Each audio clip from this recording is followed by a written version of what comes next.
ए जीवनटा जहा ए संपर्क भी सैया ना। संसार को आसीचे माने दिने ना दिने जो जगार आसीचे जेते कष्ट हो पुणी से जगह को फेरी जावाक ही पड़ो।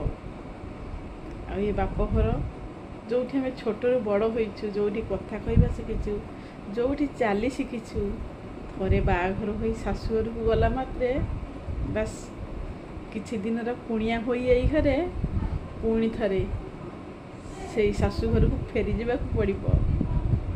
कहला आसक तो बहुत कष्ट लगुच। जो घरे आम बढ़ीचु, जो घर को आम मोर मोर कही दौड़ी आसुलु से घरे चाहिए भी रही पारुनु। बस कुणिया हो किछि दिन बिताइबा पड़ुछि। आ कहू कहू आखिरे तो लुह निश्चिंत आसी जाउछि। फाइनाली कौन हम एत दिन बाप घरे बसी बसी खाइला परे एबे पुणी से कर्मस्थली शाशु घर को ही फेरी जावाक पड़ो।